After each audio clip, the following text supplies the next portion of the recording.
step by step, an easy way to learn English. Read this text. Last week, I went to the theater. I had a very good seat. The play was very interesting, but I did not enjoy it.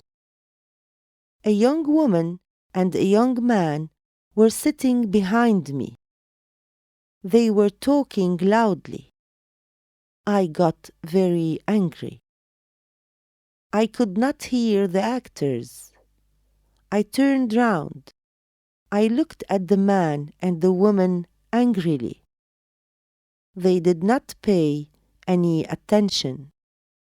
In the end, I could not bear it. I turned round again. I can't hear a word, I said angrily. It's none of your business, the young man said rudely. This is a private conversation.